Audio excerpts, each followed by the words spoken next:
Hello aspirants में शोइकोदर senior nursing superintendent of railway. आप सब लोगों को पता है कि नॉट से 7 का प्रीलिम्स का एग्जाम हो गया है और नॉट से 7 का प्रीलिम्स का एग्जाम होने के बाद कौन सा कैंडिडेट है जिन लोगों को प्रीलिम्स का एग्जाम अच्छा हुआ है और ये कुछ पॉइंट्स जानना बहुत जरूरी है एस्पिरेंट्स के लिए कि अपकमिंग का आरआरबी का जो एग्जाम आ रहा है और नॉट से 7 मेंस, इसके बाद नॉट सेट 8 का भी प्रीलिम्स आने वाला है। तो कुछ पॉइंट्स आप लोग सब लोगों को जानना जरूरी है और साथ में क्या कट ऑफ रह सकता है प्रीलिम्स का। हम लोग लेवल के बात करेंगे, कैसा एग्जाम था। तो सब बोलते हैं कि मॉडरेट लेवल का था, क्योंकि एम्स नॉट सेट कभी मॉडरेट लेवल के ऊपर नीचे करेगा ही नहीं आपका एग्जाम कंडक्ट। और मुझे लगता है आपका जो अगर एग्जाम एनालिसिस करेंगे तो लगता है जिन्होंने नॉट सेट 5 और 6 दिया है उन लोगों के लिए मैं स्पेशली बता रहा हूँ, और सभी एक्सपीरियंस के लिए नॉट सेट 6 का प्रीलिम्स का एग्जाम से नॉट से 7 का जो प्रीलिम्स का एग्जाम है वो थोड़ा बेहतर था, थोड़ा अच्छा था वो। तो मुझे लगता है नॉट से 6 में जैसे 35 मार्क्स से प्रीलिम्स क्लियर हो गए थे और बहुत सारे लोगों को क्लियर हुए हैं, 40 मार्क्स से क्लियर हो गए थे। मुझे लगता है इससे थोड़ा ज्यादा कट ऑफ नॉट से 7 का प्रीलिम्स में जाएगा। 3 ईयर से नॉट सेट को बहुत करीब से देख रहा हूँ, इसलिए मुझे लगता है कुछ पॉइंट आप लोगों को बोलना जरूरी है। नंबर 1 पॉइंट है किसका एग्जाम अच्छा हुआ था।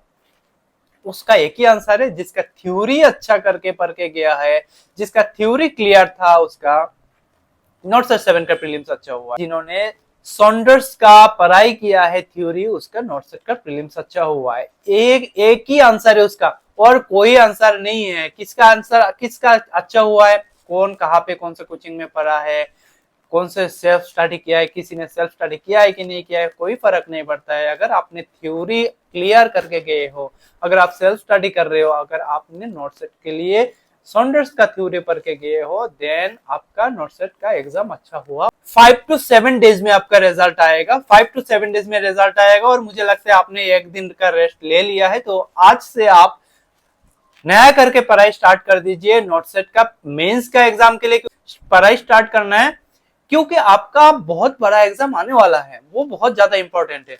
और अप्रैल में आपका नॉट सेट 8 भी रहने होगा और वहां पे मुझे लगता है आरएमएल का वैकेंसीज भी आ सकते हैं। तो आपका आरआरबी का एग्जाम, नॉट सेट 8 का एग्जाम, और अगर आप क्वालिफाइड होते हैं तो आपका मेंस का एग्जाम है। तो कोई रेस्ट नहीं है, जब तक ज्वाइनिंग नहीं तब तक रेस्ट नहीं, मैं हमेशा आप लोगों को बताता हूँ।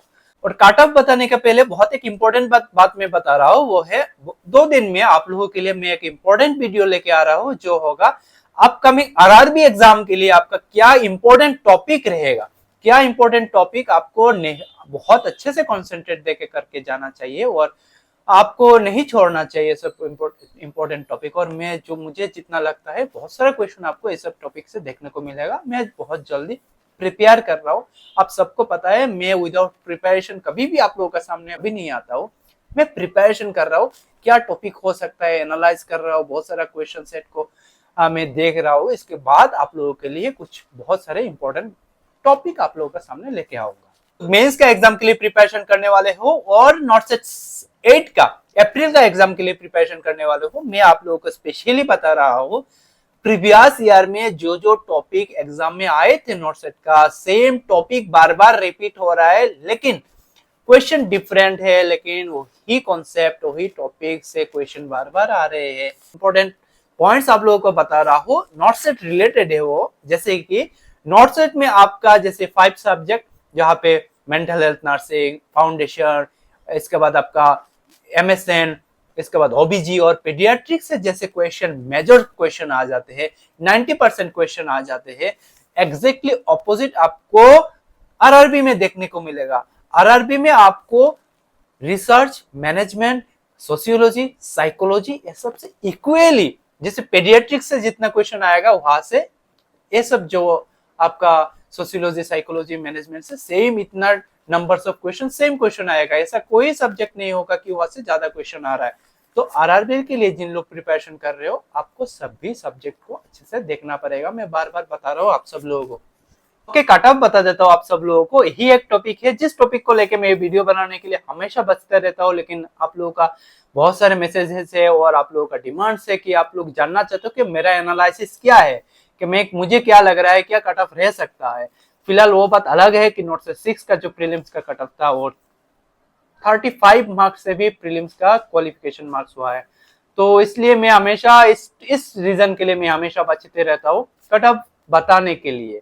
लेकिन फिर भी इस बार का मेरा जो एनालिसिस है आप सब लोगों के लिए वो है, यूआर को जो मेल कैंडिडेट के लिए मैं पूरा अभी बता रहा हूँ, यूआर कैंडिडेट के लिए यूआर कैंडिडेट का जो कट ऑफ रहेगा 60 मार्क्स रह सकता है। अगर आपका टोटल मार्क्स 60 आ रहा है आफ्टर नेगेटिव, वो मैं परसेंटाइल में नहीं बता रहा हूँ, रिजल्ट तो परसेंटाइल में ही आएगा, लेकिन आपका अगर मार्क्स यूआर मेल कैंडिडेट हो और अगर 60 मिल जाता है और +-2 पकड़ लीजिए, तो मुझे लगता है आप सेफ हो स्टेज 2 एग्जाम के लिए।